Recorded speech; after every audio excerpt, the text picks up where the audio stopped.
മാന്യ സ്നേഹിതർക്ക് സ്നേഹവന്ദനങ്ങൾ.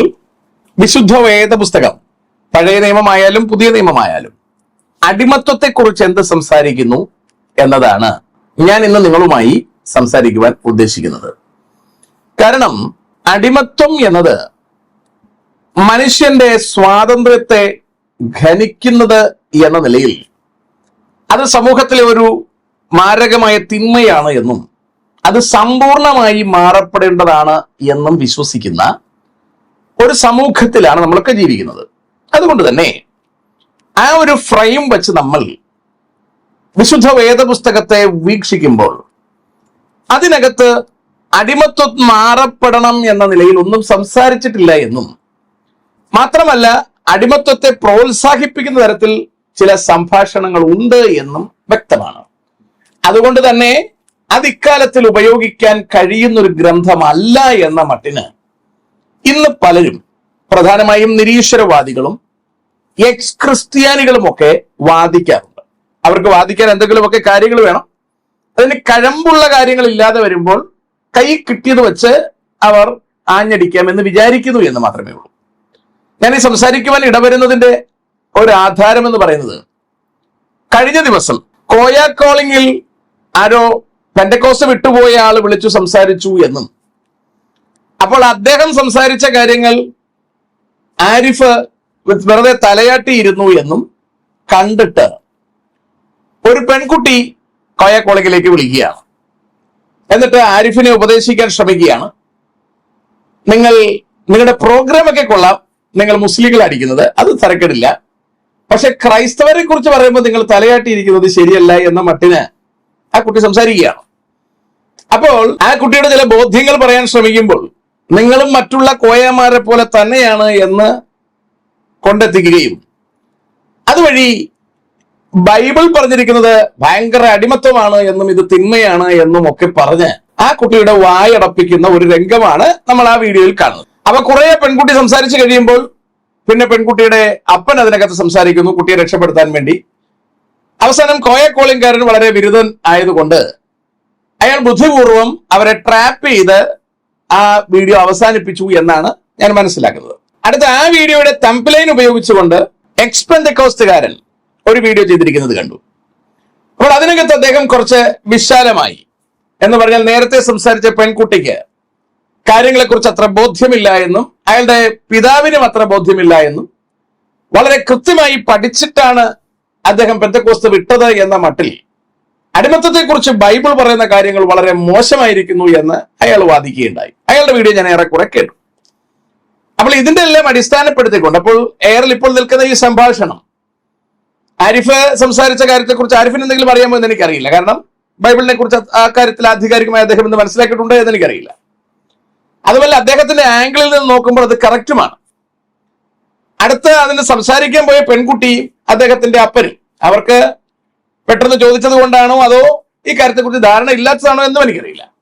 എക്സ് പെന്തക്കോസ്തുകാരൻ വളരെ വാക്യങ്ങൾ നിരത്തിക്കൊണ്ട് ബൈബിൾ വളരെ മോശം ഗ്രന്ഥമാണ് എന്ന് വ്യാഖ്യാനിക്കാൻ അദ്ദേഹം ശ്രമിക്കുന്നതും കണ്ടു. അപ്പോൾ ഇതിന്റെ ഒരു വിശദീകരണം കേൾവിക്കാർ ആവശ്യപ്പെട്ടത് കൊണ്ടാണ് ഞാൻ സംസാരിക്കുവാൻ ഉദ്ദേശിക്കുന്നത്. ആദ്യം നമ്മൾ ശ്രദ്ധിക്കേണ്ടത് ഈ അടിമ സംവിധാനം എന്നത് ഒരു സമൂഹത്തിലെ തിന്മയാണ് എന്ന് നമ്മൾ ഇപ്പൊ പറഞ്ഞു വെക്കുകയാണ്. അതവിടെ ഇരിക്കട്ടെ. ഇപ്പൊ എന്നാ അടിമത്വം ഉണ്ടോ എന്ന കാര്യം നമുക്ക് പിന്നീട് നോക്കാം. ബൈബിൾ എഴുതുന്ന കാലഘട്ടത്തിൽ അടിമ സമ്പ്രദായം നിലനിൽക്കുന്ന കാലഘട്ടം തന്നെയാണ്. അടിമ സമ്പ്രദായത്തെ പൂർണ്ണമായും ഒഴിവാക്കണമെന്നോ അതൊരു തിന്മയാണ് എന്നോ ഒന്നും ബൈബിൾ സംസാരിക്കുന്നില്ല. പഴയ നിയമം വളരെ ആധികാരികമായി ഇസ്രായേലിനോട് സംസാരിക്കുമ്പോൾ ഇസ്രായേൽ പുറത്തു നിന്നൊരു അടിമയെ എടുത്താൽ അവരുമായി എങ്ങനെ ഡീൽ ചെയ്യണമെന്നും അകത്തുള്ളവരെ അടിമകളാക്കി എടുത്താൽ അവരുമായി എങ്ങനെ ഡീൽ ചെയ്യണമെന്നും വളരെ കൃത്യമായി സംസാരിക്കുകയാണ്.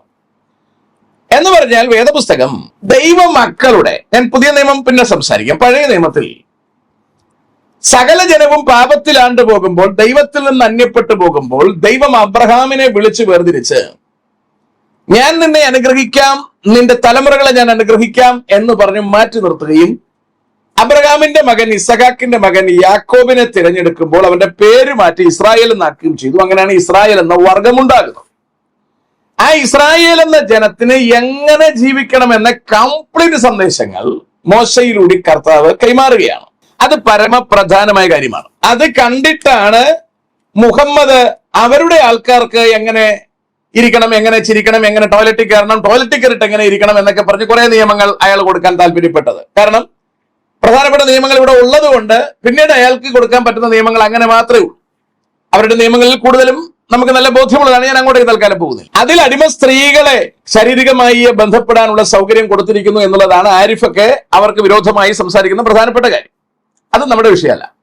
ബൈബിൾ അത്തരത്തിലുള്ള വിഷയങ്ങളിലേക്കെങ്ങും പോകുന്നില്ല. പക്ഷേ അടിമ എന്നൊരു സംവിധാനം ഉണ്ടായിരുന്നു എന്നും ആ അടിമകളോട് എങ്ങനെ മാന്യമായി ഇടപെടണം എന്നുമാണ് ബൈബിൾ സംസാരിക്കുന്നത്, അല്ലെങ്കിൽ മോശയുടെ സംസാരം. അത് മോശമാണെന്ന് എനിക്ക് തോന്നുന്നില്ല. കുറച്ചു കാലം കൂടി കഴിഞ്ഞ് ക്രിസ്തുവിന്റെ കാലത്തിലേക്ക് വരുമ്പോഴും ക്രിസ്തുവിന്റെ ഉപമകളിൽ നിന്ന് അടിമ സമ്പ്രദായം ഇവിടെ നിലനിൽക്കുന്നു എന്നും ആ അടിമ ഉടമ ഇടപാടുകൾ എങ്ങനെയാണ് എന്നതിൽ നിന്നുകൊണ്ട് കർത്താവ് ചില കാര്യങ്ങൾ സംസാരിക്കുന്നുണ്ട്. അതിൽ നിന്നും യേശുക്രിസ്തുവും അടിമ സമ്പ്രദായത്തെ ഇന്ന് ഈ പറയുന്ന സാമൂഹിക പരിഷ്കർത്താക്കൾ എന്ന കുപ്പായമിട്ടിരിക്കുന്ന ആൾക്കാർ പറഞ്ഞതുപോലൊന്നും എതിർത്ത് പറയുന്നതായി കാണുന്നില്ല. അതുകൊണ്ട് യേശുക്രിസ്തു തിന്മയ്ക്ക് കൂട്ടുനിന്നു എന്നൊക്കെ പറയുന്നതിന്റെ സെൻസ് എനിക്കറിയില്ല. അത് പത്രോസ് ആയാലും അങ്ങനെ തന്നെ, പൗലോസ് ആയാലും അങ്ങനെ തന്നെ. 2026 അടിമത്വം നിലനിൽപ്പുണ്ടോ എന്ന കാര്യത്തെക്കുറിച്ച് നമ്മളൊന്ന് പഠിക്കുമ്പോഴേ അതിന്റെ വ്യക്തത കിട്ടത്തുള്ളൂ. ഞാൻ അവിടേക്ക് വരാം. അടിമത്വം എന്നതുകൊണ്ട് പൊതുവിൽ നമ്മൾ മനസ്സിലാക്കുന്നത് ഒരു വ്യക്തിയെ ഒരു പ്രോഡക്റ്റ് വിൽക്കുന്നത് പോലെ വിൽക്കുക, അയാൾക്ക് സ്വാതന്ത്ര്യം ഇല്ലാത്ത വിധം എന്നുള്ളതാണ് അതിൽ മനസ്സിലാക്കുന്നത്. അത് ഇന്നും അങ്ങനെ തന്നെയാണ്. ഇന്ന് അടിമയുണ്ടോ എന്നിട്ട് നമ്മളതിന്റെ പേര് മാറ്റി എന്ന് മാത്രമേ ഉള്ളൂ. ഇപ്പൊ നമുക്കറിയാം, കേരളത്തിൽ തിരുവനന്തപുരത്ത് കോർപ്പറേഷൻ BJP പിടിച്ചു കഴിഞ്ഞിട്ട് ആദ്യമുണ്ടായ ഒരു പുരോഗമനം എന്ന് പറയുന്നത് നമ്മുടെ പ്രധാനമന്ത്രി ശ്രീ നരേന്ദ്രമോദി കേരളത്തിന്റെ പേര് കേരള എന്നത് മാറ്റി കേരളം എന്നാക്കി. എന്ന് പറഞ്ഞാൽ ഒരു എം കൂടി ഇട്ടു. അതുകൊണ്ട് കേരളത്തിലെ ജനതയ്ക്കുണ്ടായ വ്യത്യാസം എന്ന് പറഞ്ഞാൽ വലിയ വ്യത്യാസമാണ്. ഇപ്പൊ നമുക്ക് അരിക്ക് വില കുറവാണ്, റേഷൻ കടയിൽ സാധനങ്ങൾ ഒരുപാട് നമുക്ക് ലഭ്യമാകുന്നുണ്ട്, റോഡുകളിൽ കുഴികളില്ല, പിന്നെ അങ്ങനെ ഒരുപാട് ഗുണങ്ങളാണ് നരേന്ദ്രമോദി ഒരു എം കൂടി ഇട്ടപ്പോൾ സംഭവിച്ചത് എന്ന് നമ്മൾ വിശ്വസിക്കുന്നു എങ്കിൽ എനിക്ക് വേറെ പറയാനൊന്നുമില്ല. ഇപ്പൊ പേര് മാറ്റുന്നത് കൊണ്ട് എന്തെങ്കിലും വ്യത്യാസം ഉണ്ടാകുന്നുണ്ട് കേട്ടോ, വേറെ വ്യത്യാസം ഒന്നും ഉണ്ടാകുന്നില്ല. പണ്ട് നമ്മൾ ബസ്സിൽ വികലാംഗർ എന്ന് എഴുതി വച്ചിരുന്നു, ഇപ്പോൾ അതിനെ അംഗപരിമിതർ എന്നെഴുതി. അതുകൊണ്ട് എന്താണ് വ്യത്യാസം? വ്യത്യാസം പ്രത്യേകിച്ചിട്ടൊന്നും ഇല്ല, അല്ലെ? അല്ലെങ്കിൽ മറ്റൊരു പദം ഭിന്നശേഷി എന്ന് നമ്മൾ ഇട്ടു. ഇതുകൊണ്ട് എന്തെങ്കിലും വ്യത്യാസം അവരുടെ ശാരീരിക അവസ്ഥ കൊണ്ട് നേടലില്ല. ഒരു പേര് മാറ്റം മാനസികമായ ബുദ്ധിമുട്ടിനെ കുറയ്ക്കാൻ വേണ്ടിയിട്ട് ഒരു പേര് മാറ്റം എന്ന് മാത്രമേ അതിനകത്തുള്ളൂ. അല്ലാതെ അതിനകത്ത് വേറെ കാര്യങ്ങളൊന്നും ഉള്ളതായിട്ട് എനിക്ക് തോന്നുന്നില്ല. അതുപോലെ പല മേഖലകളിലും നമ്മുടെ പേര് മാറ്റൽ നമുക്കറിയാം. ഞാനിപ്പോൾ തൽക്കാലം അവിടേക്കൊന്നും പോകാൻ ഉദ്ദേശിക്കുന്നില്ല. അതുപോലെ തന്നെയാണ് ഇപ്പോൾ പഴയ കാലഘട്ടങ്ങളിൽ അടിമ എന്ന് ഉപയോഗിച്ചു കൊണ്ടിരുന്ന ആ പേര് നമ്മൾ മാറ്റി ഇപ്പൊ വേറെ എന്തെങ്കിലുമൊക്കെ ആക്കിയെന്നേ ഉള്ളൂ. പണി അത് തന്നെയാണ്. അന്ന് അടിമയ്ക്കുണ്ടായിരുന്ന അത്രയും സ്വാതന്ത്ര്യം പോലും ഇന്ന് ഇവിടെ ആർക്കും ഇല്ല എന്നുള്ളതും പ്രത്യേകതയാണ്. ഞാൻ അവിടേക്ക് വരാം. പുറപ്പാട് പുസ്തകം 21-ാം അധ്യായത്തിലേക്ക് വരുമ്പോൾ മോശ പറയുകയാണ്, ഒരു എബ്രായനെ വിലയ്ക്ക് വാങ്ങിയാൽ 6 സംവത്സരം സേവിച്ചിട്ട് 7-ാം സംവത്സരത്തിൽ അവൻ ഒന്നും കൊടുക്കാതെ സ്വതന്ത്രനായി പോയിക്കൊള്ളട്ടെ. ഏകനായി വന്നു എങ്കിൽ ഏകനായി പോകട്ടെ. അവന് ഭാര്യ ഉണ്ടായിരുന്നു എങ്കിൽ ഭാര്യയും അവനോടുകൂടെ പോകട്ടെ. അവന്റെ യജമാനൻ അവന് ഭാര്യയെ കൊടുക്കുകയും അവൾ അവന് പുത്രിമാരെയോ പുത്രന്മാരെയോ പ്രസവിക്കുകയും ചെയ്തിട്ടുണ്ടെങ്കിൽ ഭാര്യയും മക്കളും യജമാനൻ ഇരിക്കണം, അവൻ ഏകനായി പോകണം. എന്നാൽ ദാസൻ, ഞാൻ എന്റെ യജമാനനെയും എന്റെ ഭാര്യയെയും മക്കളെയും സ്നേഹിക്കുന്നു, ഞാൻ സ്വതന്ത്രനായി പോകയില്ല എന്ന് തീർത്തു പറഞ്ഞാൽ യജമാനൻ അവനെ ദൈവസന്നിധിയിൽ കൊണ്ടുചെന്ന് കതകിന്റെയോ കട്ടളക്കാലിന്റെയോ അടുക്കൽ നിർത്തിയിട്ട് സൂചി കൊണ്ട് അവന്റെ കാത് കുത്തി തുളയ്ക്കണം. അവന്റെ കാതിൽ ഒരു തുളയിടണം. അവൻ പിന്നെ എന്നേക്കും അവന്റെ ദാസനായിരിക്കണം. ഇത് വളരെ കൃത്യമായിട്ട് മനസ്സിലാക്കേണ്ടത്. ഒരടിമയെ എടുത്തു, അയാളെ ജോലിക്ക് എടുത്തു, അയാളെ ഇങ്ങനെ കൂടെ പാർപ്പിച്ചിരിക്കുന്ന സമയം ഇയാളൊരു പെൺകുട്ടി അയാൾക്ക് കല്യാണം കഴിക്കാൻ കൊടുത്തു. അവരിങ്ങനെ ഒരുമിച്ച് ജീവിക്കുന്ന കാലഘട്ടത്തിൽ ഈ അടിമയുടെ കാലമാ 7 കൊല്ലാണ് അവർക്കുള്ളത്. 7 കൊല്ലം തികഞ്ഞു, അയാൾ പോവുകയാണ് എങ്കിൽ അയാളെ വിടണം. ഈ പെൺകുട്ടിയെ വിടേണ്ട കാര്യമില്ല, കാരണം ഇവിടെ വെച്ച് കൊടുത്തതാണ്, അതുകൊണ്ട് വിടേണ്ട കാര്യമില്ല. ഇനി അയാൾ പോകുന്നില്ല, എനിക്ക് എന്റെ ഭാര്യയും മക്കളും വേണം, എനിക്ക് യജമാനന്റെ കൂടെ നിൽക്കണം എന്നുണ്ടെങ്കിൽ അയാൾക്ക് നിൽക്കാം. പക്ഷെ അയാളെ കൊണ്ടുവന്നിട്ട് അയാളുടെ കാതിന് ഒരു കിഴുത്ത് ഇടണം. എന്തിനാണ് അങ്ങനെ ഒരു ദ്വാരം ഇടുന്നതെന്ന് ചോദിച്ചാൽ, ആ ദ്വാരം അയാളുടെ കാതിൽ വീണ് കഴിഞ്ഞാൽ പിന്നെ ആരും അയാളെ അടിമയായിട്ട് എടുക്കാൻ പാടില്ല. അയാൾ ഈ യജമാനന്റെ നിത്യമായ അടിമയാണ്. ആ യജമാനന്റെ എല്ലാ കാര്യങ്ങളും നോക്കേണ്ട ഉത്തരവാദിത്വം ഈ യജമാനന്റേതാണ്.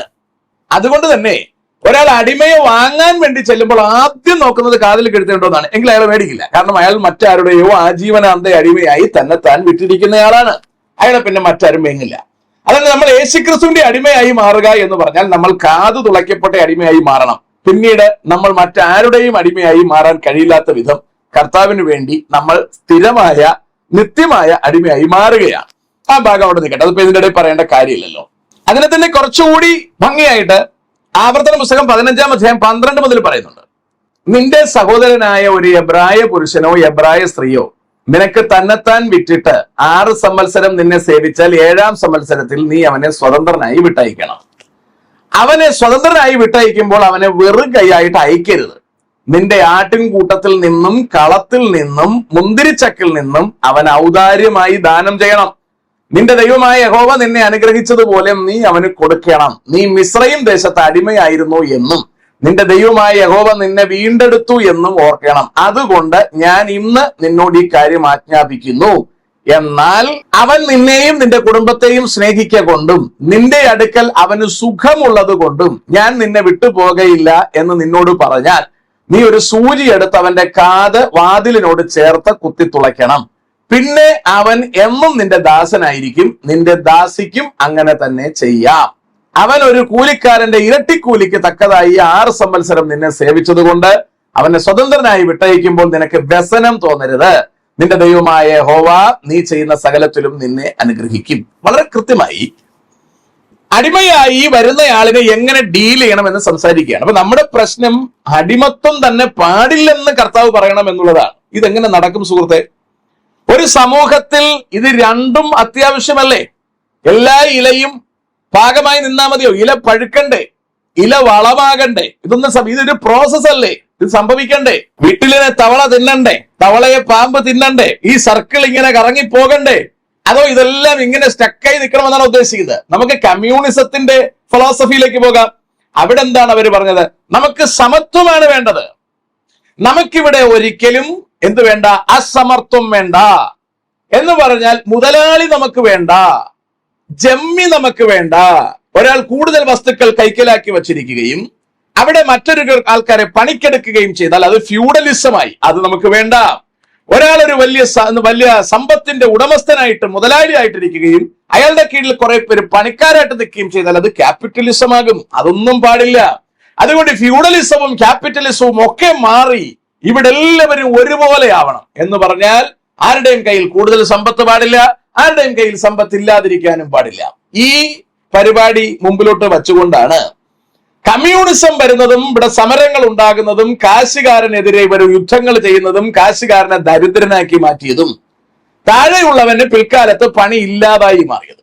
മനസ്സിലാകുന്നു എന്ന് വിചാരിക്കുന്നു. എക്കാലത്തും സമൂഹത്തിൽ മുതലാളി വർഗം ഉണ്ടായേ പറ്റൂ, ഇല്ലെങ്കിൽ തൊഴിലാളി ഉണ്ടാവില്ല. തൊഴിലാളിക്ക് ജീവിക്കാൻ കഴിയില്ല. എല്ലാവരുടെയും കയ്യിൽ സമ്പത്ത് ലഭ്യമാകണമെങ്കിൽ ഒരു വർഗം മുതലാളി വർഗമായി ഇവിടെ നിന്നേ പറ്റൂ. ഒരു വർഗം ഇവിടെ കാശുള്ളവരായി നിന്നേ പറ്റൂ.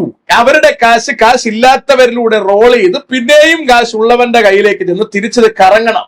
അപ്പോൾ ഈ ചക്രം കൃത്യമായി കറങ്ങണമെങ്കിൽ, ഈ ഫംഗ്ഷൻ നടക്കണമെങ്കിൽ, സമൂഹം നിലനിൽക്കണമെങ്കിൽ ഇതുണ്ടായേ പറ്റൂ. അതുള്ളത് കൊണ്ടാണ് കർത്താവ് ആ സിസ്റ്റം വെച്ചിരിക്കുന്നത്. ആ സിസ്റ്റത്തിനെതിരായി കർത്താവ് ഒന്നും സംസാരിക്കുന്നത്. പക്ഷേ അതിനകത്ത് അനീതി ഉണ്ടാകാൻ പാടില്ല.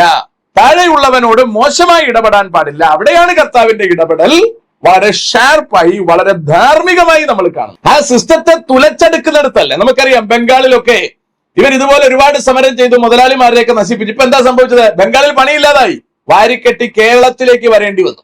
കേരളത്തിലെ മുതലാളിമാരെ നമ്മളിപ്പോ നാട്ടിൽ നിന്ന് ഓടിച്ചോണ്ടിരിക്കുകയാണ്. താമസിയാതെ നമ്മൾ ഇവിടെ നിന്ന് രാജ്യം വിടേണ്ടതായി വരും. കാരണം മുതലാളി വർഗം ഉണ്ടെങ്കിലേ താഴെയുള്ളവർക്ക് തൊഴിലെടുക്കാൻ പറ്റത്തുള്ളൂ, അവന് കഞ്ഞി കുടിക്കാനും പറ്റത്തുള്ളൂ. മുതലാളിമാർക്ക് അവരുടെ സാമ്പത്തിക സ്ഥിതിയെ നിലനിർത്താനും വളർത്താനും കഴിയണമെങ്കിൽ താഴെയുള്ളവൻ വേണം. താഴെയുള്ളവൻ പണിയെടുത്താലേ മുകളിലുള്ളവന് നിലനിൽക്കാൻ കഴിയത്തുള്ളൂ. ഈ സിസ്റ്റം നിന്നേ പറ്റത്തുള്ളൂ. അത് തെറ്റല്ല. നമുക്കറിയാലോ, പണ്ട് ഗുരുകുല വിദ്യാഭ്യാസം ആണ് നിലനിന്നിരുന്നത്. വിദ്യാഭ്യാസം എന്ന് പറഞ്ഞാൽ ഒരു സ്കൂളും ഇല്ല, ഒരു കോളേജും ഇല്ല, ഒന്നുമില്ല. ആകെയുള്ളത് ഗുരുകുലമാണ്. ഗുരുവിന്റെ വീട്ടിൽ പോയി താമസിക്കണം. അയാൾ മരത്തിന്റെ ചുവട്ടിൽ കൊണ്ടുവച്ച് പഠിപ്പിക്കും. അയാളുടെ പശുവിന്റെ ചാണകം വാരി കൊടുക്കണം, അയാൾക്ക് വീട്ടിൽ പുല്ല് പറിച്ചു കൊടുക്കണം, അയാളുടെ കാര്യങ്ങൾ ചെയ്തു കൊടുക്കണം. അയാളുടെ കൂടെ നിന്ന് അയാൾ പഠിപ്പിക്കുന്നത് പഠിച്ചെടുക്കുകയാണ് ചെയ്യുക. ഇന്ന് അതാണോ സ്ഥിതി? ഇന്ന് അതൊക്കെ കുറച്ചുകൂടി ഡെവലപ്ഡ് ആയി എന്ന് പറഞ്ഞാൽ നമ്മൾ സയന്റിഫിക് എന്നൊക്കെ നമ്മൾ പറയും. എനിക്കറിയില്ല എന്തൊക്കെയാണ് ഇതിന് ഉപയോഗിക്കേണ്ടതെന്ന്. ഇന്ന് ഗുരു എന്ന് പറഞ്ഞ കൺസെപ്റ്റ് ഇല്ല. ഇന്ന് അധ്യാപകൻ എന്ന് പറയുന്നത് അന്നത്തെ ഗുരുവിനോട് നമുക്ക് ചേർത്ത് വെക്കാൻ പറ്റത്തില്ല. പദങ്ങളൊക്കെ നമ്മൾ ചിലപ്പോൾ സമാനമായി ഉപയോഗിക്കാമുണ്ടെങ്കിൽ പോലും അന്നത്തെ ഗുരുവിനെ പോലെ അല്ല ഇന്ന് നമ്മൾ കാണുന്ന അധ്യാപകൻ. ഇന്ന് അധ്യാപകൻ പഠിപ്പിക്കാൻ ചെല്ലുന്നത് കാശിന് വേണ്ടിയാണ്. ഇന്ന് വിദ്യാർത്ഥി പഠിക്കാൻ പോകുന്നത് കാശ് കൊടുത്തിട്ടാണ്. എല്ലാത്തിന്റെയും അടിസ്ഥാനം കാശാണ്. ധാർമ്മികതയുണ്ടോ? ധാർമ്മികതയില്ല. വിധേയത്വമുണ്ടോ? വിധേയത്വമില്ല. ഒരു പരിപാടിയില്ല. ഇന്നാകെ എന്ത് കോഴ്സിനും ഇന്ന് ഓൺലൈൻ പോലും പഠിക്കാനുള്ള സൗകര്യമുണ്ട്. പഠിക്കുക, കാശ് കൊടുക്കുക, പോവുക. പഠിപ്പിക്കുക, കാശ് മേടിക്കുക, പോവുക. There is no relationships. അല്ലെ? ഇതാണ് വ്യത്യാസം വന്നിരിക്കുന്നത്. അതുപോലെ തന്നെ സുഹൃത്തുക്കളെ, ഈ അടിമപ്പണി മാറിയോ എന്ന് ചോദിച്ചാൽ അടിമപ്പണി മാറിയില്ല. ടെക്നോ പാർക്കിൽ പണിക്ക് ആളെടുക്കുകയാണ്. എന്ത് പണിക്കാണ് അവിടെ എടുക്കുന്നത്? അടിമപ്പണി തന്നെയാണ്. അവിടെ എന്ത് സ്വാതന്ത്ര്യമാണുള്ളത്? അവര് പറയുന്ന സമയം അമേരിക്കൻ ടൈം അനുസരിച്ചിട്ട് പണിയെടുക്കണമെന്ന് പറഞ്ഞാൽ രാത്രി ഉറങ്ങാൻ പറ്റില്ല. ഇവിടെ പുരുഷനാണെങ്കിൽ ചിലപ്പോൾ ഭാര്യയുടെ കൂടെ ജീവിക്കാൻ പറ്റത്തില്ല, പെങ്കൊച്ചാണെങ്കിൽ ഭർത്താവിന്റെ കൂടെ ജീവിക്കാൻ പറ്റത്തില്ല, മക്കളുടെ കൂടെ ജീവിക്കാൻ പറ്റത്തില്ല.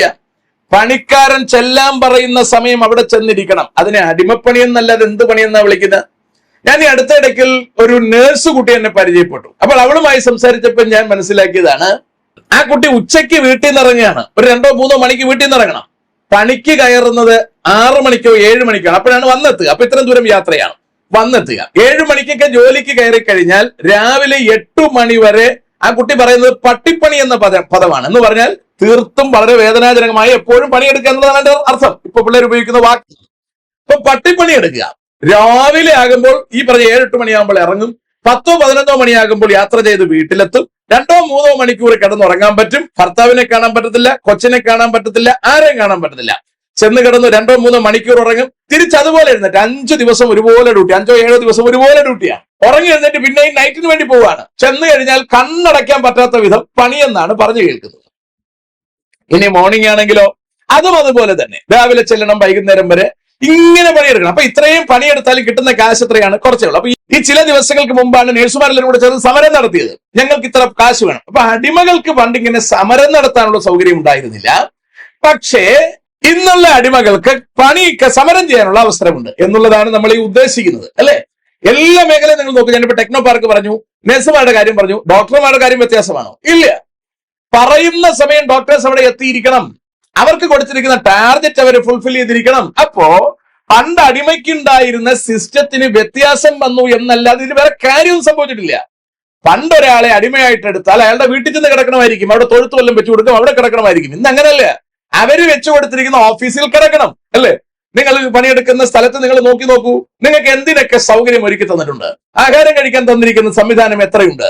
വസ്ത്രം മാറാൻ തന്നിരിക്കുന്ന സംവിധാനം എത്രയുണ്ട്? പലരും പറഞ്ഞു കേട്ടിട്ടുണ്ട്, ഒന്ന് ടോയ്ലറ്റിൽ പോകാൻ പോലും ഫ്രീ കിട്ടാത്ത പണിയാണ്. ഇതിനെ നിങ്ങൾ അടിമപ്പണി എന്നല്ലാതെ എന്ത് പണിയെന്നാണ് വിളിക്കുക? ഈ പണി എടുക്കാൻ ഇവിടെ ആളില്ലെങ്കിൽ ഹോസ്പിറ്റലുകളുടെ ഗതി എന്താകും? ഈ പണിയെടുക്കാൻ ഇവിടെ ആളില്ലെങ്കിൽ ടെക്നോ പാർക്കിന്റെ അവസ്ഥ എന്താവും? ഈ പണിയെടുക്കാൻ ഇവിടെ ആളില്ലെങ്കിൽ KSRTCയുടെ ഗതി എന്താവും? സമസ്ത മേഖലകളിലും ഇമാതിരി അടിമപ്പണി ചെയ്യാൻ ആളില്ലെങ്കിൽ ഗതി എന്താകും എന്നൊന്ന് പറഞ്ഞു തരാവോ സുഹൃത്തെ? അപ്പൊ ഇതിനെ നമ്മൾ അടിമപ്പണി എന്ന പേര് മാറ്റി വേറെ കുറെ പേര് നമ്മൾ ഇട്ടു. നെയിം ബോർഡ് മാറ്റിയത് കൊണ്ട് പണിയല്ലാതാകുമോ? ഇതിൽ ഏതെങ്കിലും പണിക്ക് സ്വന്തം ഇഷ്ടപ്രകാരം അവർക്ക് നടക്കാനുള്ള സ്വാതന്ത്ര്യമുണ്ടോ? ഇല്ല. ഒരിടത്തും സ്വാതന്ത്ര്യമില്ല. നിങ്ങൾ എല്ലായിടത്തും ഒന്ന് ചൂഴ്ന്ന് പരിശോധിച്ച് നോക്കൂ, കാര്യം മനസ്സിലാവും. ഇനി പട്ടാള സർവീസ് നിങ്ങൾ നോക്കൂ, അതെന്ത് പണിയാണ്? പോലീസ് സർവീസ് നിങ്ങൾ നോക്കൂ, നിങ്ങൾ എല്ലാ പണിയും നോക്കൂ. അതിലെ സ്വാതന്ത്ര്യത്തിന്റെ അളവ് നിങ്ങൾ അളന്ന് നോക്കൂ. ഒരു പരിപാടി ഇവിടെ ഇല്ല. പണ്ടുണ്ടായിരുന്ന സ്വാതന്ത്ര്യം തന്നെയാണുള്ളത് സുഹൃത്തെ. ഇത് തന്നെയാണ് ബൈബിൾ സംസാരിക്കുന്നത്. ഇതിൽ നിന്ന് മാറിയല്ല. ഈ സിസ്റ്റം സമൂഹത്തിൽ നിലനിൽക്കേണ്ടുന്ന സിസ്റ്റമാണ്. പണി കൊടുക്കുന്നയാളും പണി ചെയ്യേണ്ടയാളും ഇത് രണ്ടും നിലനിൽക്കണ്ടേ? നിന്നല്ലേ പറ്റൂ. അപ്പൊ നമ്മൾ കമ്മ്യൂണിസത്തിന്റെ കണ്ണട വെച്ച് നോക്കിയാൽ പണി കൊടുക്കുന്നയാൾ പാടില്ല, പണി എടുക്കുന്നയാളും പാടില്ല. രണ്ടുപേരും ഉറങ്ങണമെന്നാണ് ഉദ്ദേശിക്കുന്നത്. നിങ്ങൾ നോക്കൂ, ഹോസ്പിറ്റലിന്റെ മുതലാളി വേണ്ടേ? അയാൾ കാശുകാരനായിക്കൊണ്ടേയിരിക്കും. എങ്കിൽ മാത്രമേ താഴെ ഉള്ളവന് പണി കിട്ടൂ. അയാൾ ഒരു ബിൽഡിങ്ങിൽ ആരംഭിക്കും. അപ്പൊ 10 നഴ്സുമാര്, 3 ഡോക്ടർമാര്, 50 ബെഡ്, ഇത്രയൊക്കെ വെച്ചായിരിക്കും തുടങ്ങുക. അയാളുടെ കയ്യിൽ കൂടുതൽ കാശ് കിട്ടി വരുമ്പോൾ അയാൾ ബിൽഡിംഗ് വലുതാക്കും. അപ്പോൾ അദ്ദേഹം ബെഡ് 200 മാറ്റും. അപ്പോൾ പണിക്കാരെ കൂട്ടും, കൂടുതൽ പേർക്ക് പണിയെടുക്കാൻ പറ്റും. ഇതൊന്നും പാടില്ല എന്നൊരു സിസ്റ്റത്തിലേക്ക് സംസാരിച്ചാൽ എവിടെ ചെന്ന് തീരുമെന്ന് നിങ്ങളൊന്ന് ആലോചിച്ച് നോക്കൂ. അപ്പൊ അവിടെ വരുന്ന ആൾക്കാർക്ക് സുഖം ലഭിക്കുന്നതിനേക്കാൾ വലുത് അവിടെ വരുന്ന ആൾക്കാരുടെ പണിയാണ്. അതാണ് പ്രധാനപ്പെട്ട കാര്യം. ഇത് വളരെ ഗൗരവത്തോടെ മനസ്സിലാക്കണം. അതുപോലെ പത്രോസ് 1 പത്രോസ് 2-ാം അധ്യായം 18-ാം വാക്യത്തിൽ വരുമ്പോൾ, വേലക്കാരെ പൂർണ്ണ ഭയത്തോടെ യജമാനന്മാർക്ക്, നല്ലവർക്കും ശാന്തന്മാർക്കും മാത്രമല്ല മൂർഖന്മാർക്കും കീഴടങ്ങിയിരിപ്പീൻ. ഇത് പത്രോസ് കൊടുക്കുന്ന ഒരു ഉപദേശമാണ്. നിങ്ങൾ പണിയെടുക്കാൻ പോകുന്ന സ്ഥലത്ത് പണിയെടുക്കാൻ പോകുന്ന ആൾക്കാരോട് പറയുകയാണ്, നിങ്ങൾ പൂർണ്ണ ഭയത്തോടെ യജമാനന്മാർക്ക്, നിങ്ങൾക്ക് പണി തരുന്നവർക്ക്, നല്ലവരായാലും ശാന്തന്മാരായാലും മൂർഖന്മാരായാലും കീഴടങ്ങിയിരിക്കണം. പണി ചെയ്യണ്ടേ? നിങ്ങൾക്ക് പൈസ കിട്ടണ്ടേ? നിങ്ങളുടെ കാര്യങ്ങൾ നടത്തിക്കൊണ്ട് പോകണ്ടേ? അവിടെ ചെന്ന് സമരം ചെയ്യാൻ നിന്നാൽ നിങ്ങളുടെ ജീവിതം പാഴായി പോകും. രക്ഷിക്കപ്പെട്ടവരെ സംബന്ധിച്ചിടത്തോളം അവരേത് നിലയിൽ ഡീൽ ചെയ്യണമെന്നാണ് അവിടുത്തെ സംസാരം. അടുത്ത് പറയുന്ന കേൾക്കൂ, ഒരുത്തൻ ദൈവത്തെക്കുറിച്ചുള്ള മനോബോധം നിമിത്തം അന്യായമായി കഷ്ടം സഹിച്ചാൽ, കണ്ടോ, അവൻ ദൈവമക്കളാണെന്ന് മനസ്സിലാക്കിയിട്ട് അന്യായമായിട്ട് കഷ്ടം സഹിക്കേണ്ടി വന്നവൻ അനുഭവിച്ചാൽ അത് ദൈവത്തിൽ പ്രസാദം എന്നാ പറയുന്നത്. ഇനി എന്റെ 13-18 വാക്യം വായിച്ചാൽ കുറച്ചുകൂടി വ്യക്തമാവും. സകല മാനുഷ്യ നിയമത്തിനും കർത്താവിൻ നിമിത്തം കീഴടങ്ങിയിരിക്കും. അല്ലെ, എല്ലാ മാനുഷിക നിയമങ്ങൾക്കും കീഴടങ്ങിയിരിക്കണം. ലൈസൻസ് എടുക്കാൻ പറഞ്ഞാൽ ലൈസൻസ് എടുക്കണം. ലൈസൻസ് എടുക്കാത്ത പെന്തക്കോസ്തുകാരെ എനിക്കറിയാം. ലൈസൻസ് എടുക്കണം, അതവിടെ പറഞ്ഞത്. റേഷൻ കാർഡ് എടുക്കാൻ പറഞ്ഞാൽ റേഷൻ കാർഡ് എടുക്കണം. എന്തിട്ടെങ്കിലും ID കാർഡ് എടുക്കാൻ പറഞ്ഞാൽ ID കാർഡ് എടുക്കണം. സമയത്തിന് ഓഫീസിൽ ചെല്ലാൻ പറഞ്ഞാൽ സമയത്തിന് ചെല്ലണം. ഇത്ര സമയം പണിയെടുക്കാൻ പറഞ്ഞാൽ പണിയെടുക്കണം. അതാ പറഞ്ഞ സകല മാനുഷ്യ നിയമത്തിനും. റോഡിൽ എങ്ങനെ യാത്ര ചെയ്യണമെന്ന് പറഞ്ഞാൽ അത് ചെയ്യണം. എല്ലാ നിയമങ്ങളും അനുസരിക്കാൻ ദൈവമക്കൾ ബാധ്യസ്ഥരാണ്. ഇത് പറഞ്ഞിട്ടുള്ളത് വിശുദ്ധ വേദപുസ്തകമല്ലാതെ ലോകത്തിൽ ഏത് ഗ്രന്ഥമുണ്ടെന്ന് പറയൂ സുഹൃത്തെ. അടുത്ത് പറയാ, ശ്രേഷ്ഠ അധികാരി എന്ന് വെച്ച് രാജാവിനും ദുഷ്പ്രവർത്തിക്കാരുടെ ദണ്ഡനത്തിനും സൽപ്രവർത്തിക്കാരുടെ മാനത്തിനുമായി അവനാൽ അയക്കപ്പെടുന്നവൻ എന്ന് വെച്ച് നാടുവാഴികൾക്കും കീഴടങ്ങുവിൻ എന്ന് പറഞ്ഞാൽ രാജ്യം ഭരിക്കുന്ന രാജാവിനും, അല്ലെങ്കിൽ നമ്മുടെ നരേന്ദ്രമോദിക്കും, താഴേക്ക് വരുമ്പോൾ നമ്മുടെ പിണറായിക്കും, കുറച്ചുകൂടി താഴേക്ക് വരുമ്പോൾ നമ്മുടെ വാർഡ് മെമ്പേഴ്സിനടക്കം നമ്മൾ കീഴടങ്ങാൻ പറയുകയാണ്. നന്മ ചെയ്തുകൊണ്ട് ബുദ്ധിയില്ലാത്തവരുടെ ഭോഷത്വം ഇണ്ടാതാക്കണം എന്നുള്ളത് ദൈവ ഇഷ്ടമാണ് കേട്ടോ. അപ്പൊ നമ്മൾ നന്മ ചെയ്യണം. ബുദ്ധിയില്ലാത്തവർ എന്തെങ്കിലും പറഞ്ഞാൽ കുഴപ്പമില്ല, സഹിക്കുക. ദൈവമക്കൾ സഹിക്കാനാ പറയുന്നത്. സ്വതന്ത്രരായും സ്വാതന്ത്ര്യം ദുഷ്ടതയ്ക്ക് മറയാക്കാതെ ദൈവത്തിന്റെ ദാസന്മാരായും നടപ്പിൻ. എല്ലാവരെയും ബഹുമാനിപ്പിൻ. വാക്ക് പോകുന്നുണ്ടോ? എല്ലാവരെയും ബഹുമാനിപ്പിൻ. സഹോദരവർഗത്തെ സ്നേഹിപ്പിൻ. ദൈവത്തെ ഭയപ്പെടുവിൻ. രാജാവിനെ ബഹുമാനിപ്പിൻ. വാക്കിന് ഷാർപ്നെസ് ഉണ്ടോ? അപ്പൊ ഇത്ര കൃത്യമായിട്ട് പറഞ്ഞിട്ടാ പറയുന്നത് ജോലിക്കാരെങ്ങനെ ഡീൽ ചെയ്യണം എന്നതിനെ കുറിച്ച് സംസാരിക്കുന്നത്.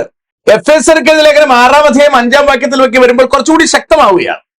അവിടെ ഓരോ റിലേഷൻഷിപ്സിനെ കുറിച്ച് പറഞ്ഞു വിടുകയാണ്. അത് പറഞ്ഞു വന്നിട്ട് ദാസന്മാരെ കുറിച്ച് പറയാണ്. ദാസന്മാരെ ജഡപ്രകാരം യജമാനന്മാരായവരെ ക്രിസ്തുവിനെ പോലെ തന്നെ ഹൃദയത്തിന്റെ ഏകാഗ്രതയിൽ ഭയത്തോടും വിറയലോടും കൂടി അനുസരിപ്പീൻ.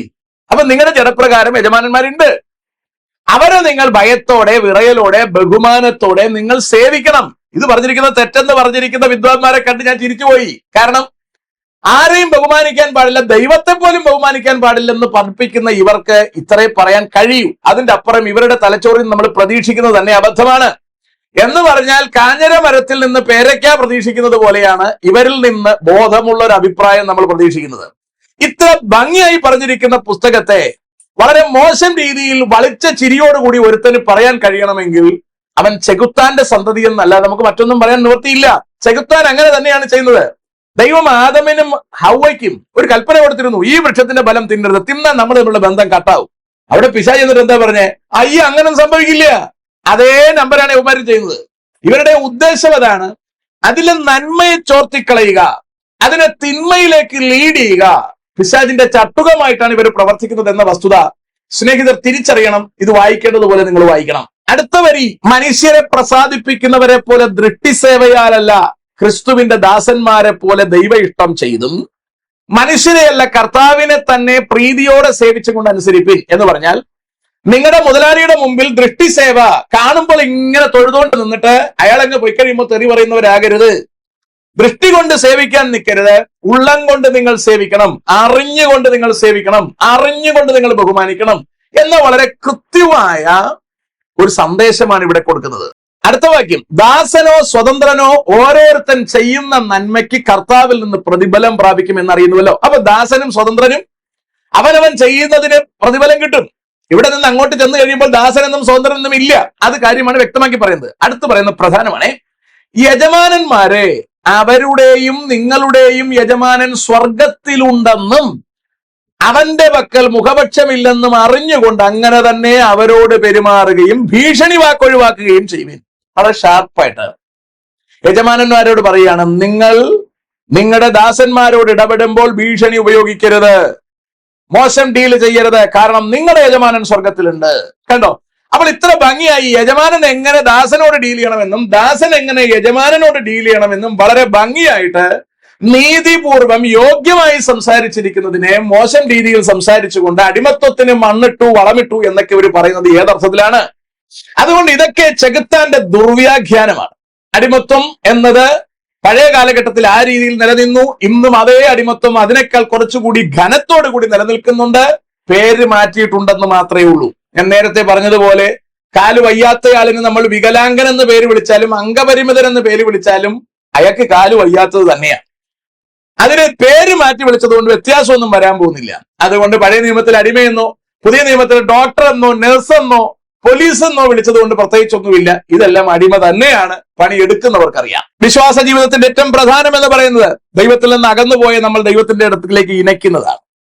ദൈവമക്കൾ എന്ന പദവി നഷ്ടപ്പെട്ടവർക്ക് ആ പദവി മടക്കി കിട്ടുന്നതാണ്. അതിനെക്കുറിച്ച് ഗലാത്യ ലേഖനത്തിലേക്ക് എത്തുമ്പോൾ 3-ാം അധ്യായം 26 ഇങ്ങനെയാണ് പറയുന്നത്, ക്രിസ്തുയേശുവിലുള്ള വിശ്വാസത്താൽ നിങ്ങൾ എല്ലാവരും ദൈവത്തിന്റെ മക്കളാകുന്നു എന്ന് പറഞ്ഞാൽ യേശു ക്രിസ്തുവിലൂടെ നിങ്ങൾ പിതാവായ ദൈവവുമായി കണക്ട് ആയിരിക്കുന്നു.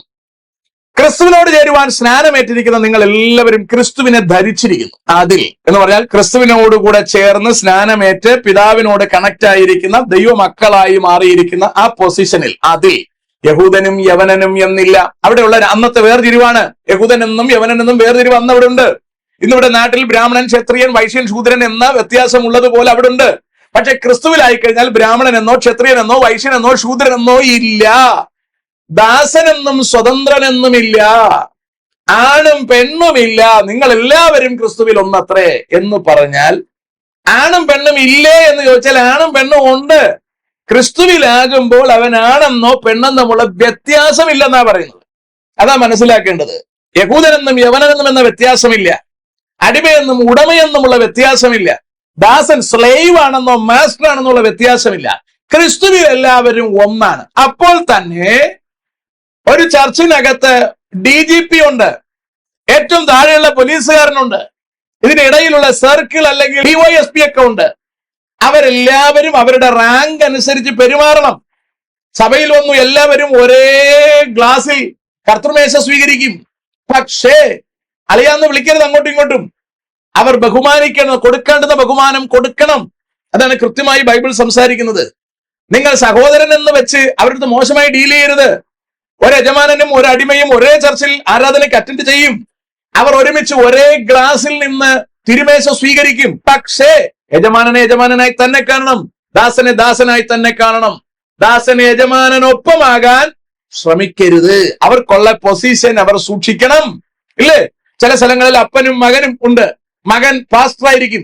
അപ്പന്മാരെ കൊണ്ട് ഈ മകന് അയാളെ പാസ്റ്റർ എന്ന് വിളിപ്പിക്കുന്നവരെ എനിക്കറിയാം. ഭാര്യമാരെ കൊണ്ട് ഭർത്താക്കന്മാർ പാസ്റ്റർ ആയിരിക്കുന്നവരെ പാസ്റ്റർ എന്ന് വിളിക്കുന്നവരെ എനിക്കറിയാം. അത് തെറ്റാണ്. അതിനെ അഹങ്കാരം എന്നല്ലാതെ മറ്റൊന്ന് പറയാൻ നമുക്ക് നിവൃത്തിയില്ല. ഇപ്പൊ കാര്യം ഏറെക്കുറെ വ്യക്തമായി കാണുമെന്ന് ഞാൻ വിചാരിക്കുന്നു. പഴയ നിയമത്തിലുണ്ടായിരുന്ന അടിമത്വത്തെ അതൊരു സമൂഹത്തിലെ അനീതിയായി കണ്ട് തള്ളിക്കളയാനൊന്നും കർത്താവ് നിന്നിട്ടില്ല. അവകളിൽ മനുഷ്യർ തമ്മിലുള്ള ഡീലിംഗില് എങ്ങനെ നീതിയോടെ ഇടപെടണം എന്നതിനെ വളരെ കൃത്യമായി കർത്താവ് സംസാരിച്ചിട്ടുണ്ട്. മോശെ അത് എഴുതി പിടിപ്പിച്ചിട്ടുണ്ട്. പുതിയ നിയമത്തിലേക്ക് വരുമ്പോൾ ക്രിസ്തുവും അത് അംഗീകരിച്ചതായി തന്നെ നമ്മൾ കാണുന്നു.